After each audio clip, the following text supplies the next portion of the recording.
Here we go. Gotta get this on the other side of the screen. That'll work. Okay. So hopefully everybody's had an opportunity to get on, and we are recording this, and you're welcome to ask questions, and there's on your screen a place for you to chat, and you can click that button and you can ask a question, and Felicia's going to be monitoring those for us, and we will at some point get into answering those questions, or at least addressing the questions that you have. I wanted to do this webinar for us to help us break through limiting beliefs. One of the things that we do at Life Impact, we work with faith-based people who believe they can live a better life than what they're living by helping them get out of their own way. Now, it's the limiting beliefs that's often in our way. The problem with limiting beliefs that we are not aware of them, and we're going to show you why you're not aware of them here in a few minutes.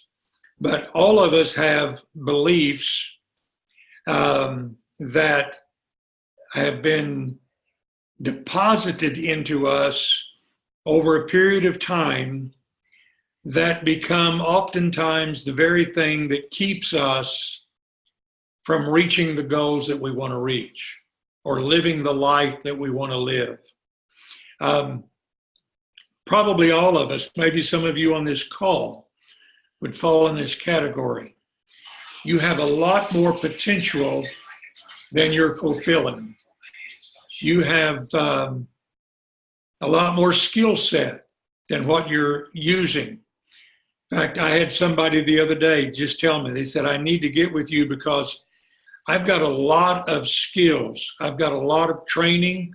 I've got a lot of things that I can do, that I could make a very good living, but something is stopping me from doing it.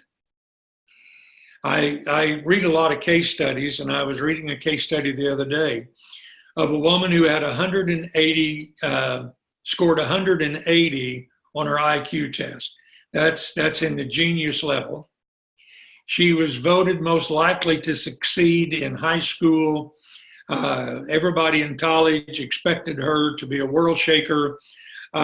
She got into Wall Street. Everybody was expecting that she was going to be the next billionaire and making many people millionaires on Wall Street. But she kept sabotaging her own self.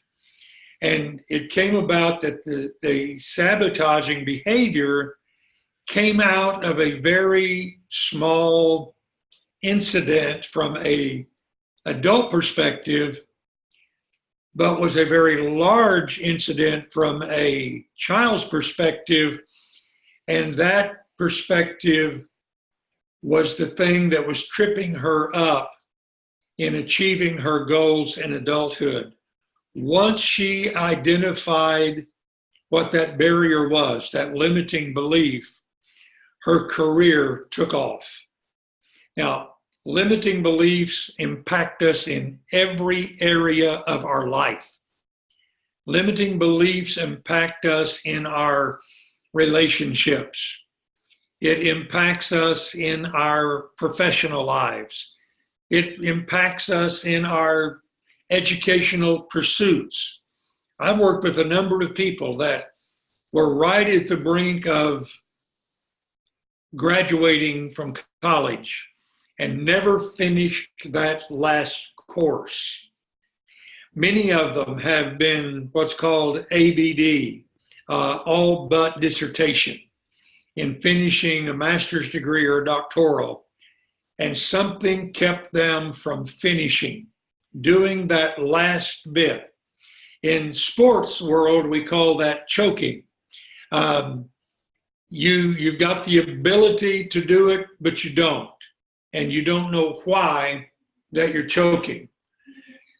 You're in love in your relationship, but love isn't enough. What's keeping this relationship from being successful? People in ministry keep hitting the wall, not able to break through to the next level. It's true in many people climbing the corporate ladder. They can't get that promotion. They can't get that next step, and they keep getting overlooked by the next person. And so we've got these barriers that stop us from fulfilling the life that we want to fulfill. The Bible talks about it from different perspectives. If you believe, you can say unto this mountain, be thou removed. Well, I'd like to say it to that mountain, but the mountain keeps speaking back to me. And we don't know why the mountain keeps speaking back to us. So what we're going to talk about tonight is the source, some of the things that happen here, and how we end up with different belief systems. I've got on the screen there, Mark chapter 9, verse 24. It's a story of a man whose son was having seizures. And the story goes that the son would have a seizure and throw himself into the fire, or he would have a seizure and throw himself into a pool of water. In other words, the seizures were provoking life-threatening behaviors. And he had brought his son to the disciples, and the disciples were trying to help, but they were, in this case, impotent in their help. And Jesus came onto the scene, and he said to the man, all things are possible if you believe. Well, the first part of that statement is the man said, if it's possible, would you help my son? And so Jesus, basically, I'm paraphrasing, said it's not about if, it's about believing. If you believe, all things are possible. Now, probably most of you on the call tonight are believers, and your belief system, your faith tells you that you're supposed to believe that, and we do believe it, but we still don't have the breakthroughs that we believe we could have, or even the Bible tells us we can have. So what is it that we keep, what's the wall we keep running into? What is the disbelief? The speaker, I believe, help my unbelief, was very, very prophetic, very astute in understanding that we can believe something at one level and disbelieve it at another level. So one of the things that we do in Life Impact and our processes is help people get everything going in the same direction. If we can get our beliefs, our behaviors, our values, our attitudes, our assumptions, all going in the same direction, anything is possible. Anything is possible. We've got enough stories around us to see people that break through and do impossible things. But we have to get past those limiting beliefs. I want to go a step further before I get further into this tonight. We were actually created to be supernatural. God never intended for us to live at a less level. If you go back and read some of the stories in the Old Testament, you read those stories about Samson, or go back into Samuel and read the stories of David and his men. Those guys did some incredible stuff. They were the supermen of their day. They were the incredible things One man defeated 1,000 guys. Another guy said he was in a pit with a lion on a snowy day. Get that picture. You're in a pit on a snowy day, slippery, slick, and you fell into a pit with a lion. And he came out victorious. Let me give you some other examples of us being superhuman. I actually had a lady in my church that did this. She was a typical woman, typical sized woman. She wasn't. She was just a typical housewife. And I don't mean that disparagingly. I'm just telling you, she didn't work out every day at the gym. She was a typical woman, what we might consider a typical woman. Her husband was out one day working on the car, had it jacked up, and was working underneath the car. And the car, something happened, and the car fell off of the jacks. Now, you've heard a lot of these stories. I happen to know this one personally. She went out not thinking about what she couldn't do. She literally went out and picked that car up, lifted it up high enough that her husband could actually crawl out from underneath. I had a lady in my church here in Phoenix when I was pastoring who was out walking one day. Her and her husband would go out walking every day in the evening, and they come up to an intersection, and there was a Jeep that literally hit her. Not that the Jeep just didn't hit her, the Jeep rolled up on her. The Jeep was actually setting on her chest. True story. She screamed, which would seem impossible, and the guy heard her, and he rolled the Jeep off of her. And she got up and brushed herself off and actually continued her walk. I know this lady personally. Superhuman stuff that happens when we react outside of our belief systems. Now, you've heard stories of some people going to some of these seminars and walking on coals of fire. And people want to taboo that. Here's what happens. Religious people say it's of the devil. Anything we don't understand in religion, we always say it's of the devil. That's our cop-out. Scientists will tell you, some scientists will tell you, well, those coals are of a certain consistency that they look like they're on fire, but they don't generate heat. Well, challenge one of those scientists to take off his shoes and walk on those coals of fire. They won't do it. No, it's real heat, and it's not demonic. It's getting past your limiting beliefs. Many, many instances of this. So the enemy comes in and from day one planted doubts in Adam and Eve's mind, and as they became wiser, so to speak. And so humanity has been infiltrated with limiting beliefs. Okay, so let's go a little further with this, moving to our next scene. Human beings are the only species on Earth that can believe one way and then choose to behave another. It's amazing, isn't it? That we can know not to do something and we will do it.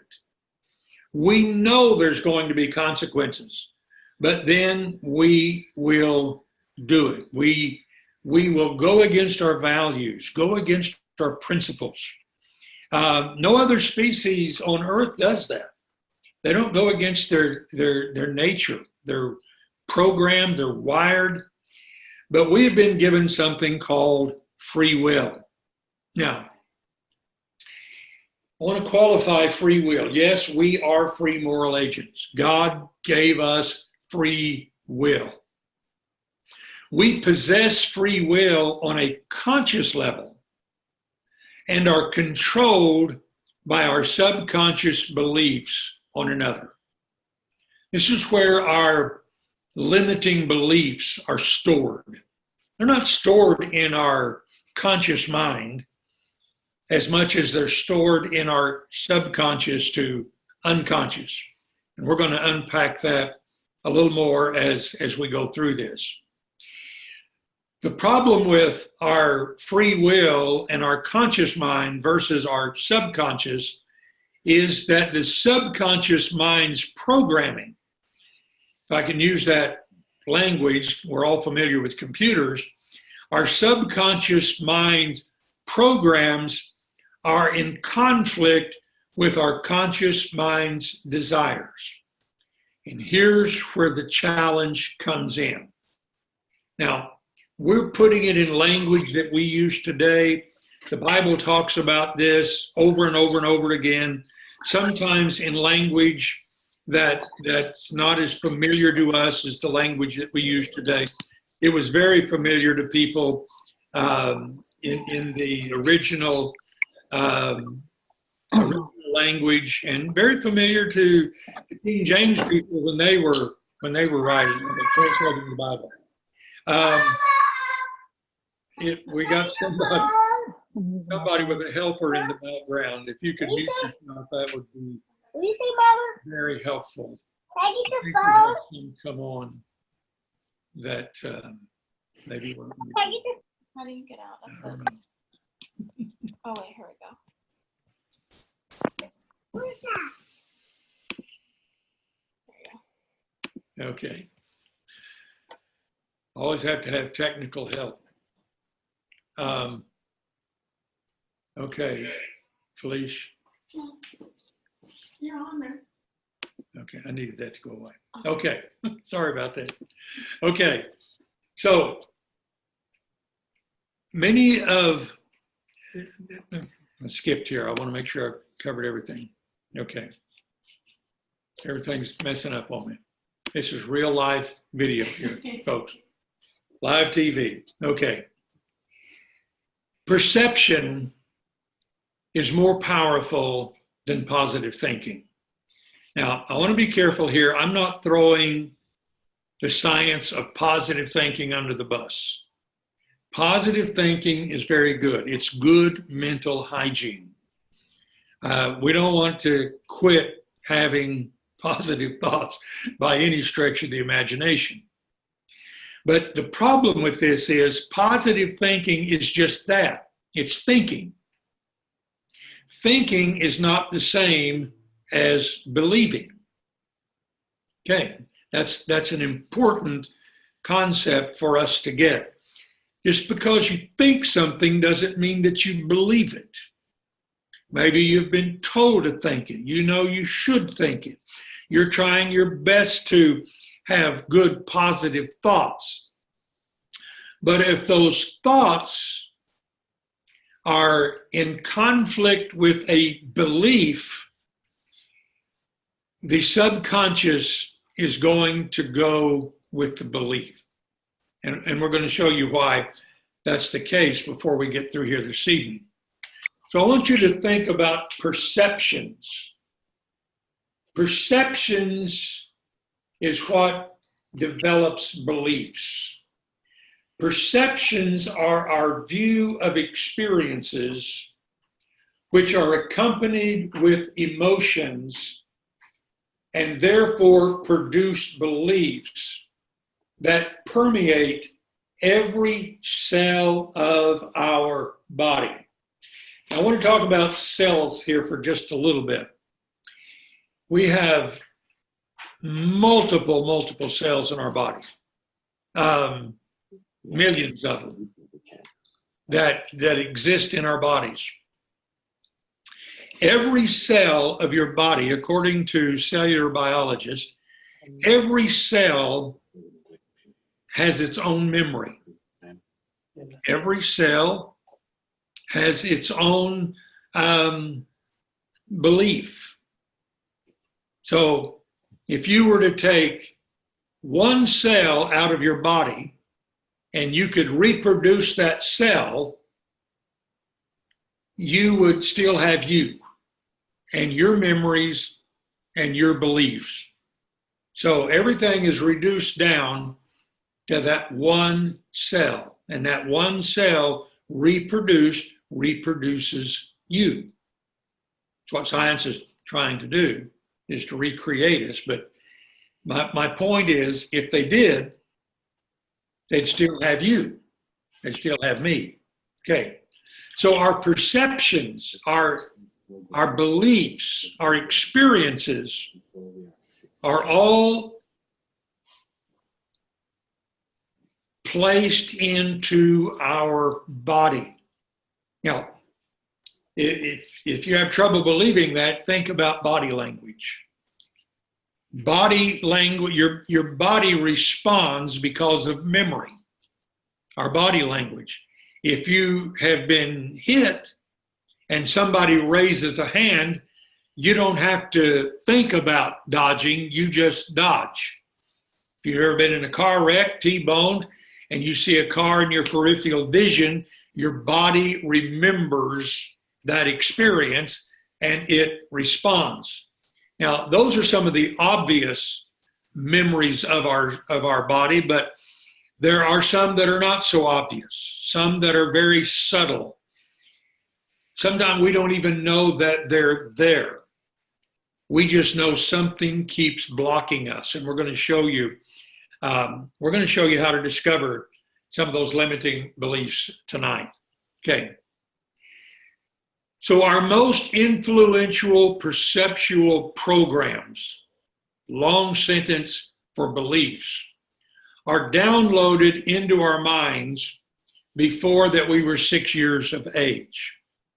Now, we're going to unpack that a little more, but I want you to get that the most influential beliefs that you have were downloaded into your subconscious before 6. Now, what's the magical number about 6? Well, from birth to 6 years of age, our brain is like a sponge. It is taking in everything. That baby is taking in the smiles of its mother, the smiles of its father, or the frowns. It's taking in the acceptance of the caregiver, or it's taking in the rejection of the caregiver. It's taking in the happiness, or it's taking in the fear. It's taking in information that says this is a safe place, or it's taking in information that says this is not a safe place. So it's like this huge download of information and beliefs. And so we take on beliefs that we're in a safe world or we're not in a safe world. We're accepted or we are rejected. I'll give you an example. A lady I worked with, she was in one of my seminars, it happened to be in Puerto Rico, when I was doing some work there with the Teachers Association. And there was a young lady who the president of the Teachers Association told me, said, this is one of the most intelligent, one of the most promising employees that we have, but she always hides. She always hides in the shadows. She won't engage. We know how intelligent she is. We know how capable she is, but she will not come out of her hiding place, so to speak. Well, when she went through one of our seminars where we talk more at length about this, and we're going to be able to tonight, it's involved in our impact shift process. And she came to me after the seminar and wanted to have a short conversation with me. And she said, I know I'm smart. I know I've got more ability than what I demonstrate. I know how to do more things than I do. but said, I don't want to be a burden. And she had this fear, this belief system that she was a burden. So I just let her talk, and she told me, she said, I am the youngest in the family, and from my youth up, I remember being told that mom and dad did not want any more children. They had the number of children they wanted. I think she had 2 or 3 brothers and sisters.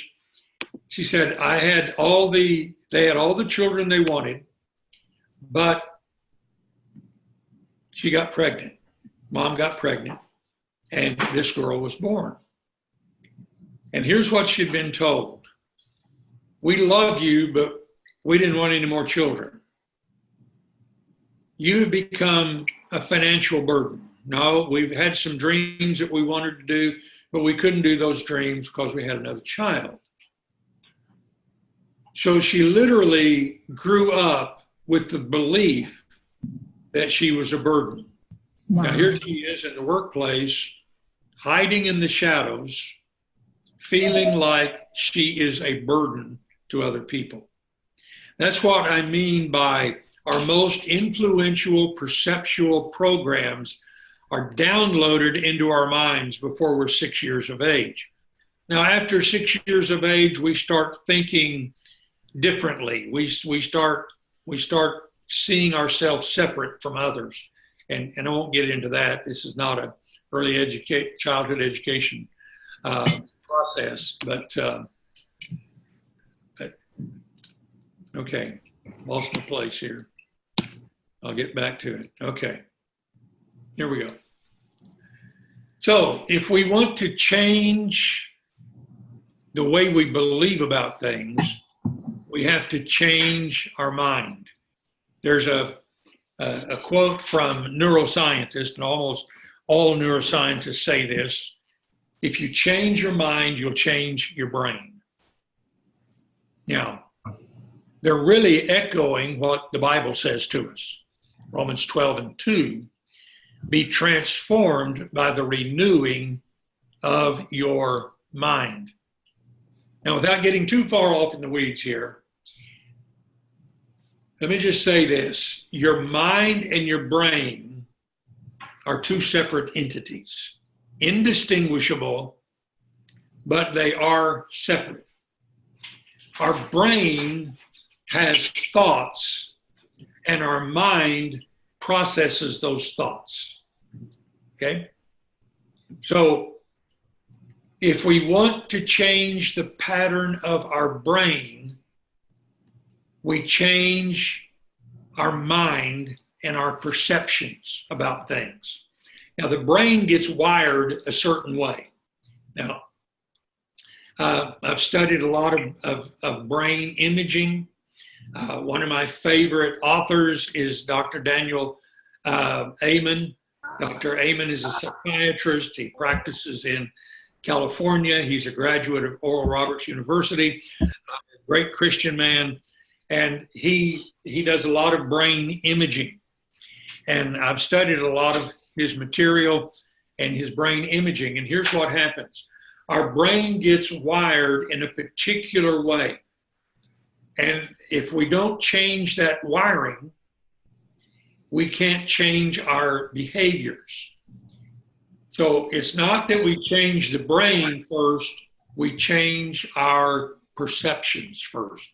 Change your mind, change your brain.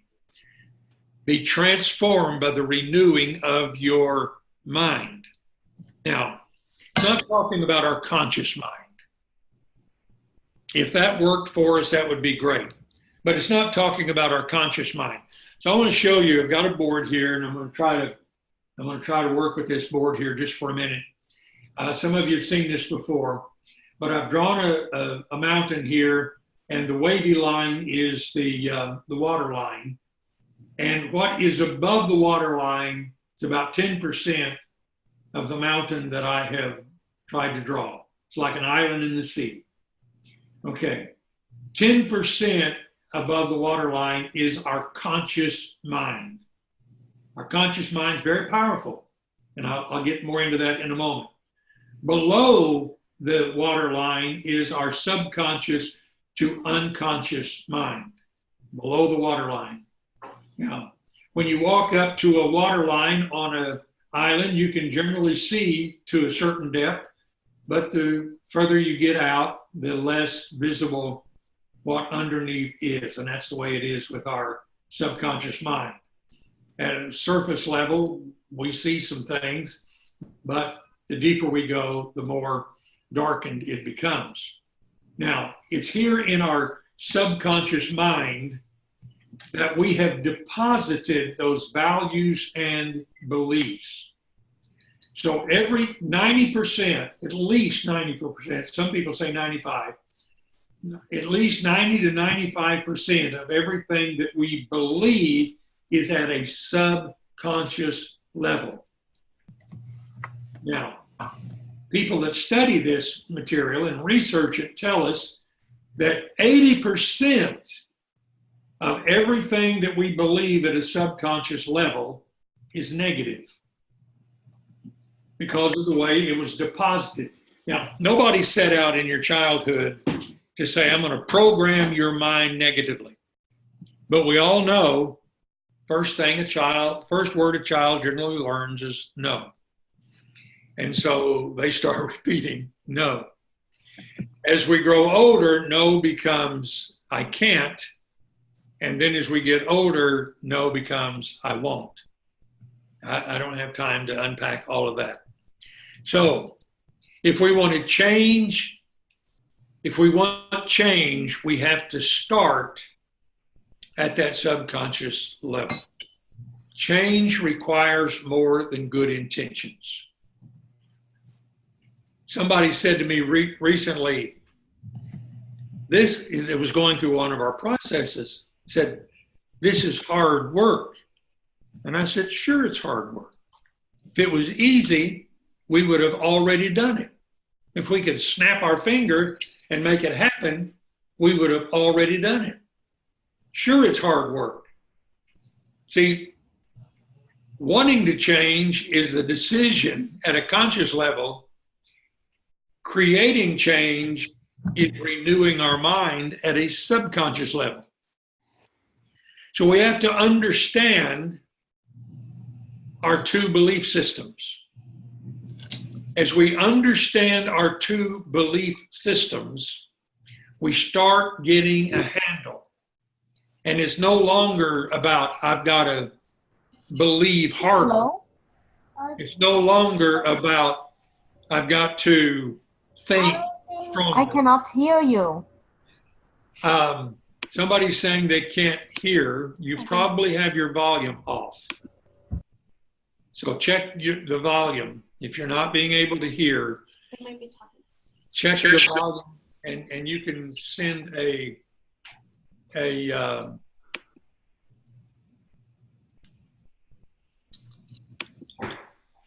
Greg, did you have a comment about not being able to hear? No, I think she was talking to somebody else. Okay. Okay. All right. Okay. So when we create a goal in our conscious mind that is in conflict with our subconscious beliefs, the subconscious will always win unless we become aware of our limiting beliefs. Now, here's why. Our conscious mind processes, I'm going to put this in some language that all of us can understand, and particularly me. Our conscious mind can process about 40 bits of information at a time. So about 40 different things going on. Our conscious mind processes about 40 at a time. Our subconscious, hang on to this, our subconscious mind processes 40 million bits of information at one time. So our subconscious mind according to Dr. Bruce Lipton, the cellular biologist that is one of my favorite authors, is your subconscious mind is 1,000,000 times stronger than the conscious mind. Wow. That means that if I make a decision at a conscious level that is in conflict with what I have been taught or believe at a subconscious level, I'm in a battle of 1 against 1,000,000. Now, who do you think is going to win that battle? But if I have a high level of self-awareness and I'm able to distinguish between what I'm dealing with at a conscious level and what I'm dealing with at a subconscious level, then I start having an opportunity to win this battle. Okay, now we have to know the source. The source of our belief systems.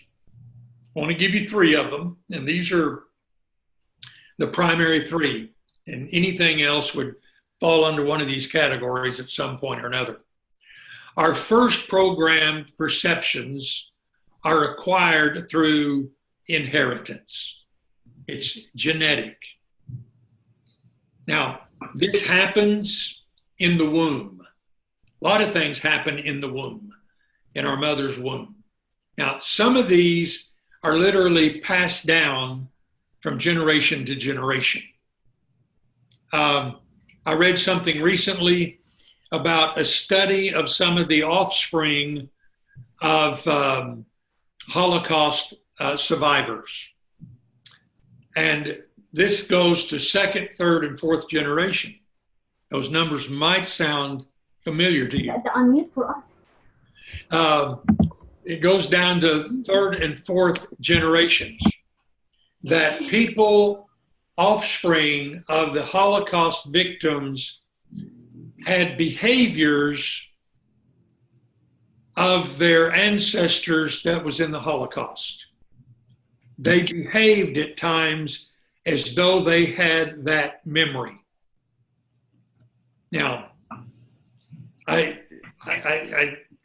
get this all the time. I want to say it because it's extremely important. How you experienced your gestation period, the time in your mother's womb. If mom was happy, the fetus is happy. If mom is stressed, the fetus is stressed. If mom is under adverse circumstances, it sets the fetus up. And I've had people say this to me. My son or my daughter, they've been angry all of their life.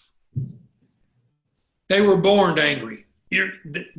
Yes, they were born angry because the environment, the stress load of the mom actually impacts the cellular memory of the fetus.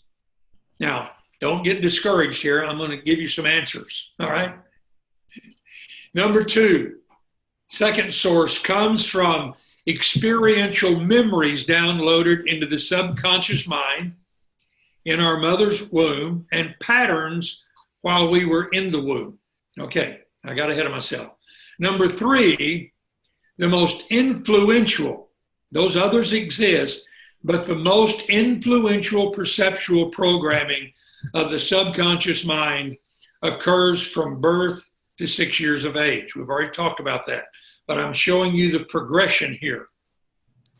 Now, after that, yes, we are impacted, but the nurturing that we get after that, the mentoring, the teachers, after that, everything is filtered through the belief system that we adopted or that we received, inherited for those very influential years of our life. Now that might sound very discouraging. That might sound hopeless to you. Well, I have good news for you. It is not hopeless. I've got people that are on this call tonight who have experienced total transformation in their lives as they have gone through our life impact processes. This is what God has given me for this season of my life. And I have to tell you, it's one of the most rewarding seasons of my life. I was a pastor, most of you know this, I was a pastor for 40 years. I was often guilty of telling people they needed to change, but I didn't know how to tell them how to change. I could preach those sermons. I was very good at preaching those sermons about change. I was good about preaching sermons about forgiveness, but didn't always know how to tell people, how to help people know how to forgive. So God brought me to this season of my life. Now, I'm not telling you, you guys know me. I'll be the first to tell you, I don't know. I know very little, but what I do know, God has given me. And God is using it to help people break out of negative patterns that is destroying their lives and to live a different, transformed life. I had somebody tell me today, they've gone through all of my material. They have gone through our transformational coach training. And I've heard this from a number of people, but somebody told me this today. Going through this process has brought me to the happiest place of my life. This is a 54-year-old woman. Brought me to the happiest time of my life. Had somebody else tell us the same thing.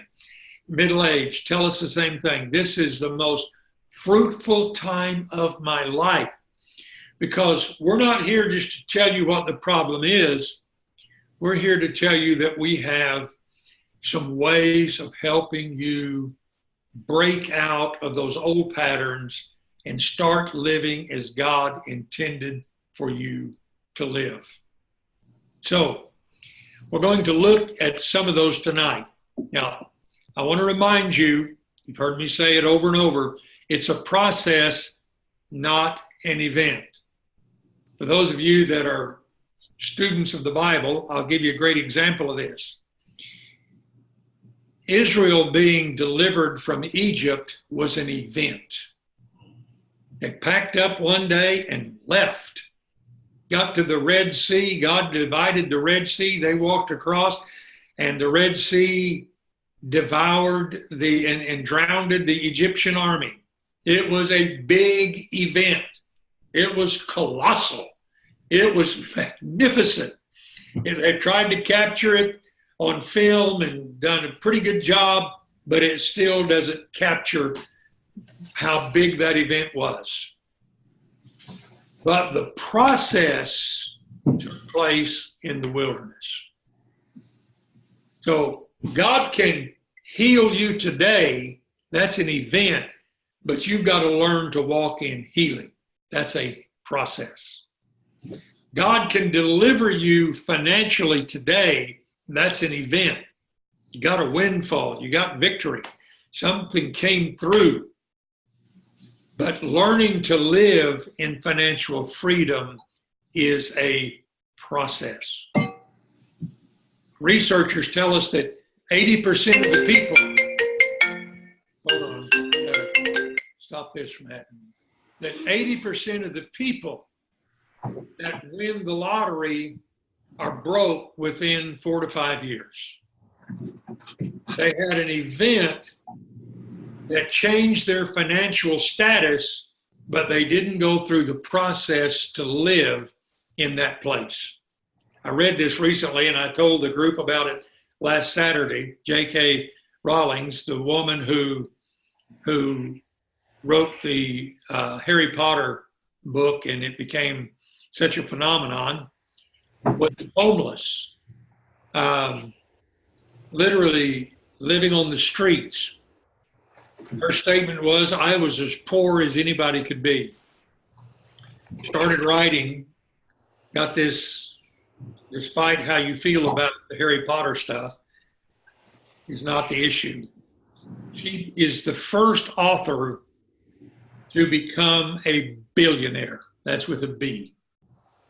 She was in a interview with Oprah Winfrey, and Oprah asked her this question: have you come to terms with the fact that you will always be rich? And her response was, no, I haven't. I'm always fearful of losing it. Now, boy, you'd have to really work at losing $1 billion. But she's still got a belief system that keeps her in the fear of losing. Okay. Discovering your beliefs. Great verse. I love this verse. You've heard me use it before. Deuteronomy 8:2. God said, you shall remember the Lord your God led you all the way these 40 years in the wilderness to humble you and test you. Get this next line, to know what was in your heart. Now, when the Bible talks about our heart, it's talking about our mind. It doesn't use the language, it uses the word heart. But it's talking about our mind, and it's talking about our subconscious. Wilderness experiences will always reveal your limiting beliefs. That's the purpose of a wilderness experience. It's not to show you how bad you are. It's not to judge you. It's not to condemn you. It's not to shame you. It's to show you what you need to be healed of, what you need to be delivered from, or how your mind needs to be renewed. That's the purpose of a wilderness experience. Now, those 40 years that God took them through the wilderness, he was trying to get them to deal with their limiting beliefs, but they wouldn't deal with them. They kept regretting that they had started the journey. Now, that is a dangerous place to be in, to regret that you've started the journey. In fact, they digressed to the point at one time of finally just saying, we need to find a leader that'll take us back to where we've been. Well, if you want a leader that'll take you back where you've been, they'll show up, but it won't be the result that you're looking for. So I'm going to give you some ways of identifying, some other ways of identifying limiting beliefs. Listen to your self-talk. What do you say to yourself when you have messed up or when you have disappointed yourself? What is the self-talk? Now, when you find your limiting beliefs, they're the tapes, if I can use that terminology, they're the tapes that's playing in the background. It's the record that keeps playing the same story over and over again. Sometimes we become so numb to the story, we don't hear it anymore, but it's still playing. It's still going on. So we become aware of our self-talk. That's one of the places to start finding your limiting beliefs. Limiting beliefs show up in our patterns. The way that we keep living life. We keep cycling the same things over and over. For some people, it's their job. For some people, it's relationships. For some relationships, they recycle the same argument over and over and over again. So we look at patterns that are stopping us from getting to where we want to go. And in those patterns are hidden limiting beliefs, but they become evident. Now, when I or one of our trained coaches from Life Impact is working with you, they're trained to recognize the patterns. You don't recognize the patterns because they're your patterns until we raise your level of awareness. And then it's hard for us to see the limiting beliefs because they're so strong. And those limiting beliefs are in our assumptions. And we never question our assumptions. It takes somebody, generally somebody outside of us, like a transformational coach, to identify the limiting beliefs that are in those patterns or your continual behaviors. Now, I've separated those because patterns are often patterns of thought, and then there's patterns of behaviors. So we look at those patterns. What is causing that pattern?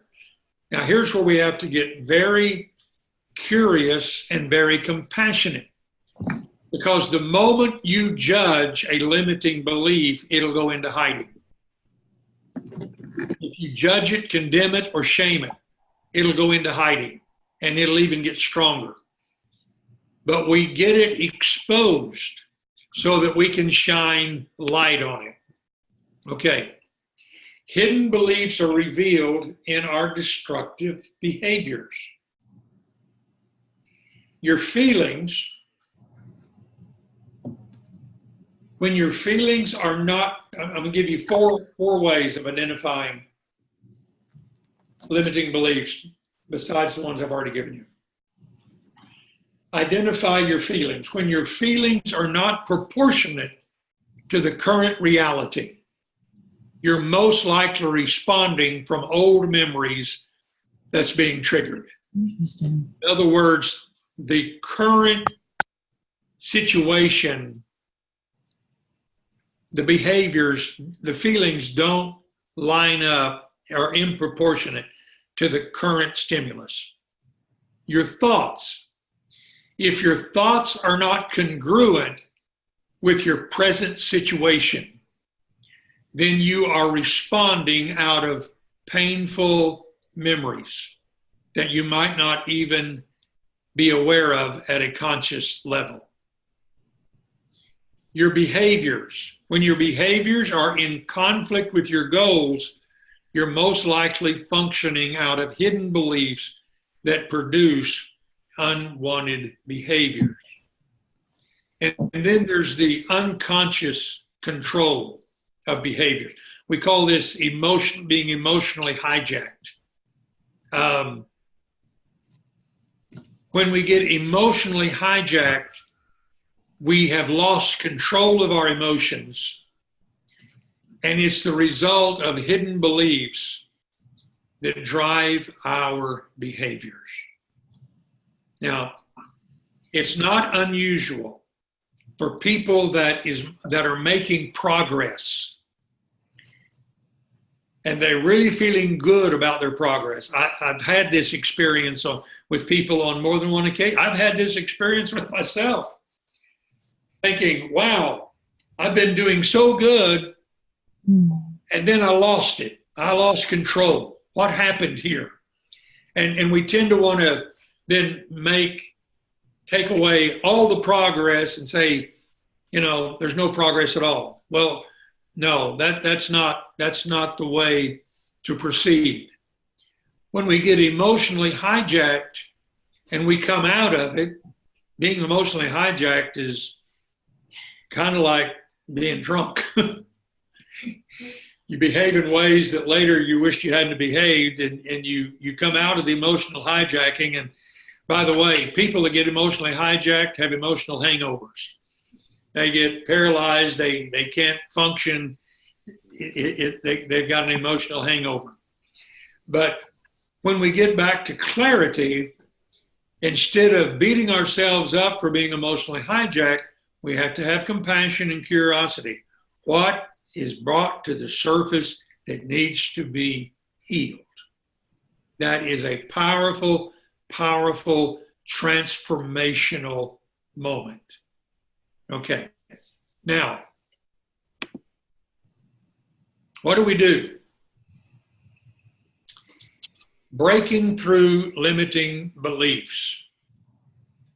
Number one, we have to be open to a different point of view or perspective.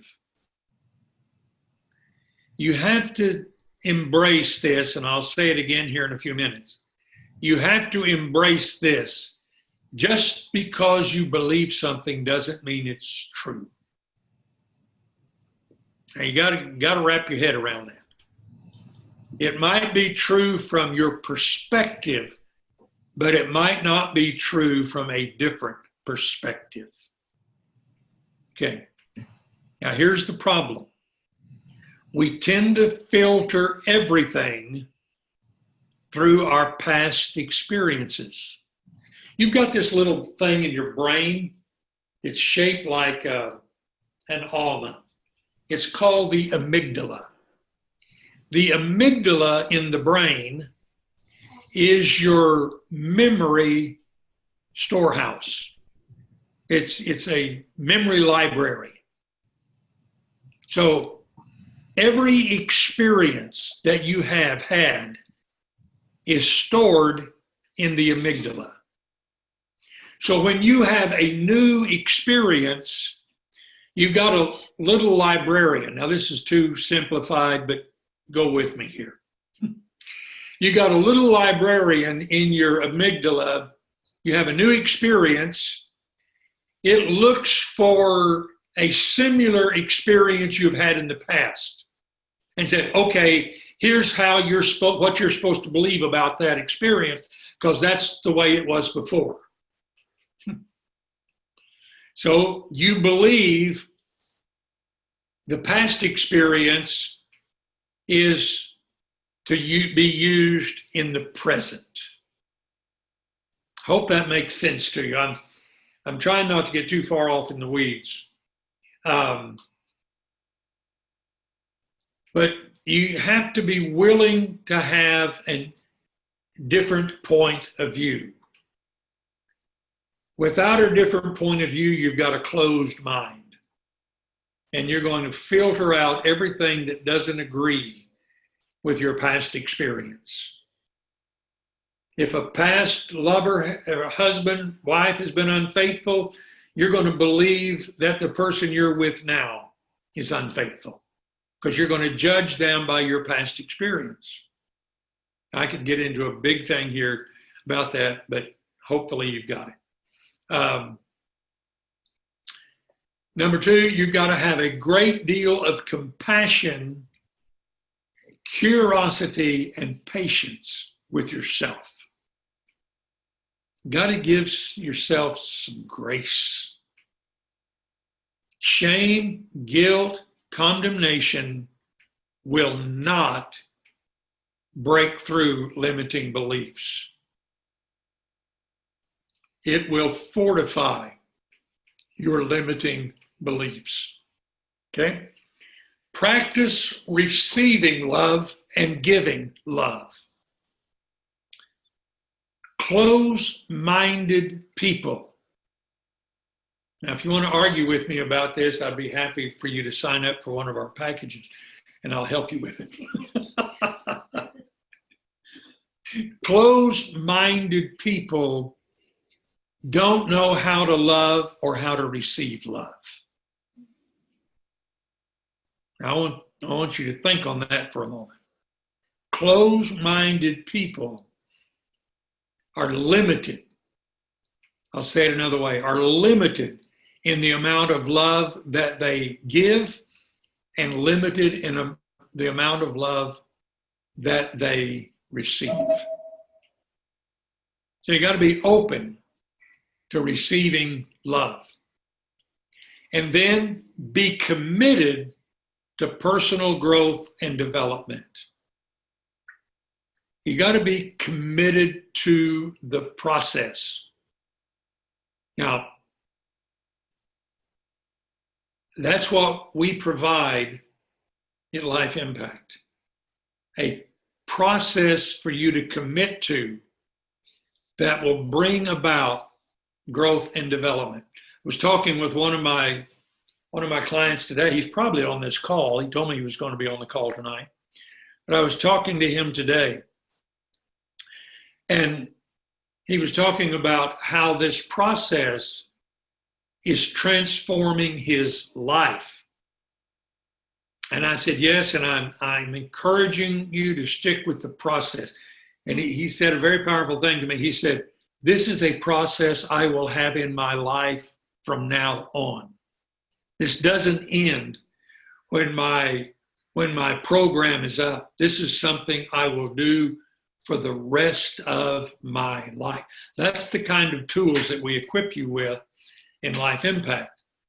Have to be committed to that level of personal growth. Now, I want to give you a verse, and it encapsulates some of the things that I've already said. And it comes out of 1 John 3, 18 and 22, and it's from the Message translation. If the Message translation offends your religiosity, I have a win going on. Okay. My dear children, let's not just talk about love. Let's practice real love. Now, working on a message, I don't know when I'll preach again at CFTN. That's when pastor's going to be gone. They generally call me. Sometimes have other guest speakers, but I'm always on standby, and I love it. So I'm working on a message that the next time I speak will include this verse. And I'm going to talk about what's the name of it? What practicing real love is. Felicia just said, what's the name of that next message? It's, I can't remember the name of it. Hearts. Broken hearts create broken minds. And then if you want to heal your mind, heal your heart. That's coming to a pulpit near you soon. Okay, you got to practice real love. So I'm really going to talk about how to practice love and the power that love brings. This is truly the only way you'll know that we're truly living in God's reality. Now here's where this message is going to explode, because there's a difference in living in your reality and living in God's reality. Our reality is generally an illusion. I'll give you an example, and please forgive me if there's anybody on this call that is suffering from anorexia. I know a little bit about what's going on. But a person who is anorexic, to everybody else, they look too thin. But to the anorexic person, they look fat. So, stop the phone calls. Wish I knew how to stop the phone calls. Sorry about that. Do not disturb them. To everybody else, they look thin, but to themselves, they look fat. Now, you can talk to them and reason with them all you want to. But it's like remember the old tape recorders that we used to have, the cassette players, and whatever story's on that cassette player is what that cassette player is going to play. And you trying to talk them out of it's like trying to talk to that cassette player and tell it to play a different story. Can't do it. Your rational mind cannot talk your belief system out of a belief. It has to come through a new experience. So we have to move from living in our reality to living in God's reality. I can't wait to unpack that further.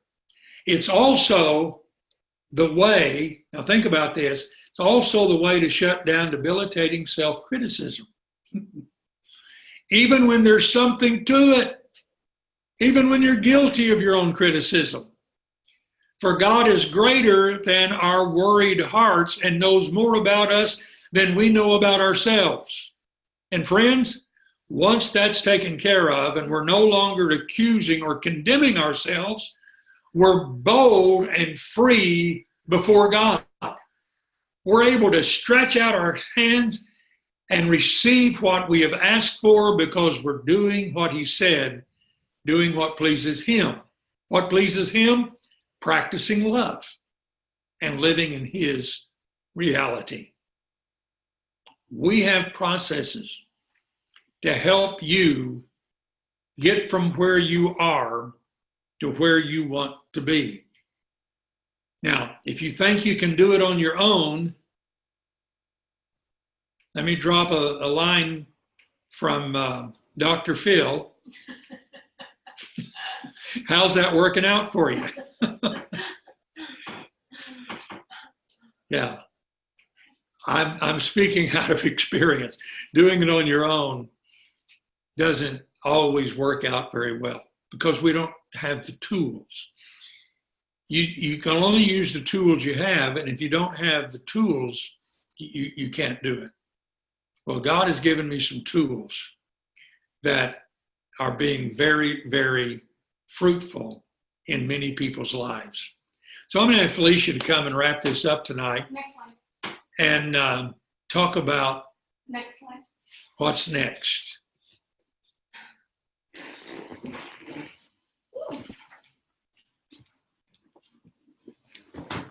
Hi, everybody. I'm seeing a different view from here. Number one, so awesome that all of you guys were on this call tonight. We had our biggest webinar to date. We had 56 people on at one time.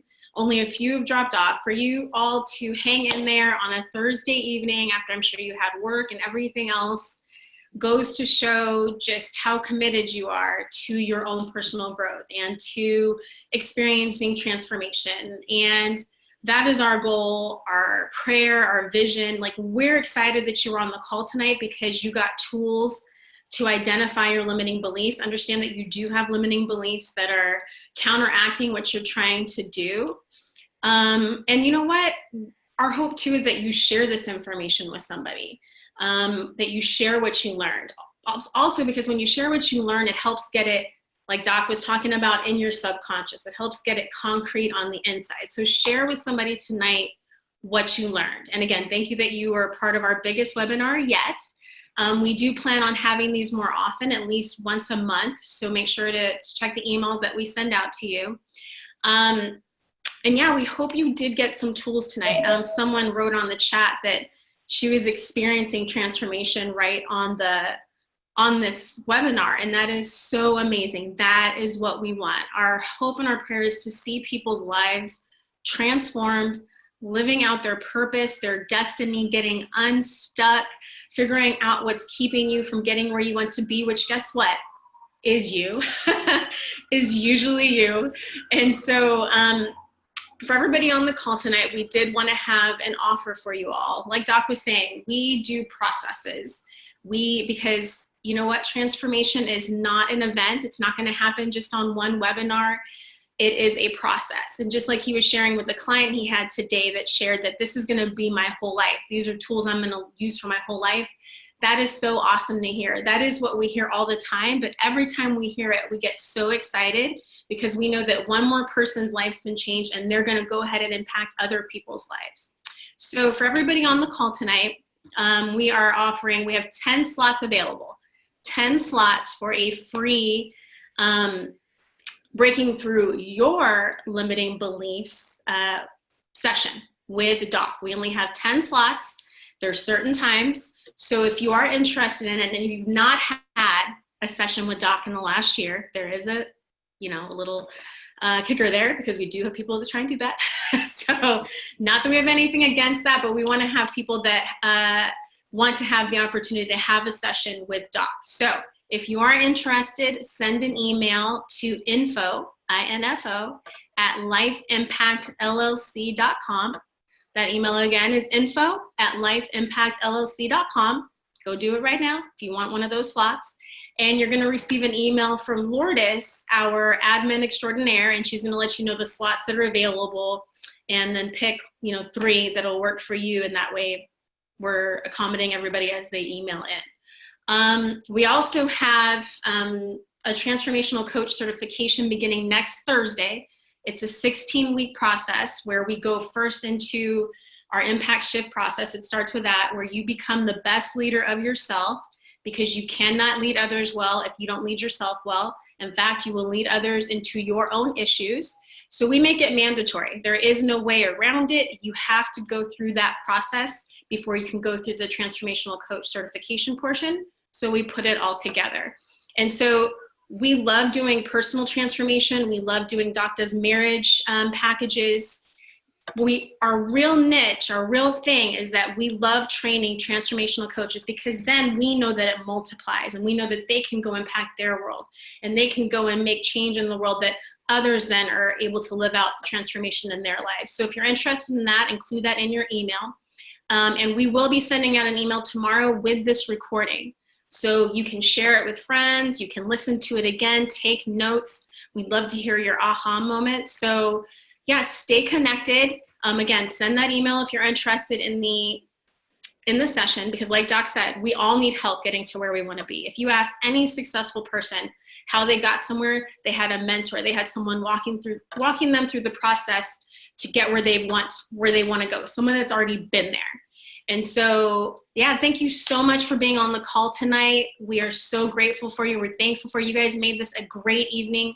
You all hung in there, and hopefully you got so many tools to help you identify, and even some of your limiting beliefs have already been brought to the surface of those patterns and behaviors and what's driving them. Okay? Dot, do you want to say anything else? Max, let's talk to you. Okay, thank you, Felicia.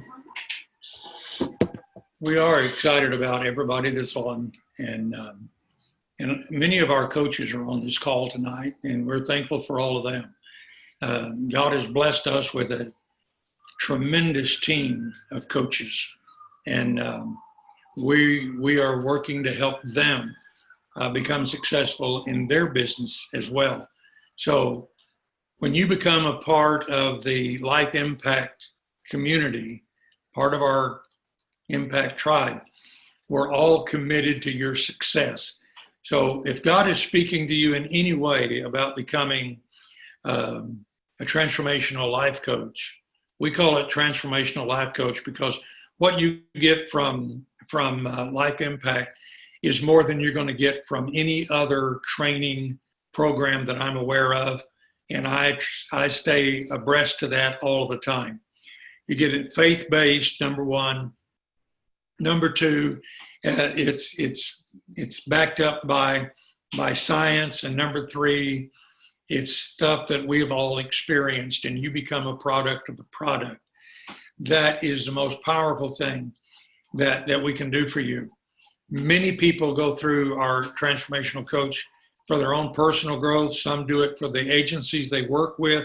Some do it for their families. They just want to help their families. Some do it to start their own business. And we have tools to help you to do that with.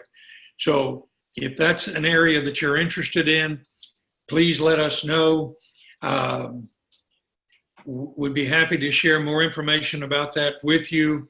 And just know that when you become, we had a lady come to our last seminar on last Saturday who had taken her coach training from another company, good company, but she said, I don't have this kind of tribe. I don't have this kind of connection. I want this kind of connection. Well, we have that connection and work together. So I'm going to shut up now and let you go to bed or do whatever else you need to do this evening.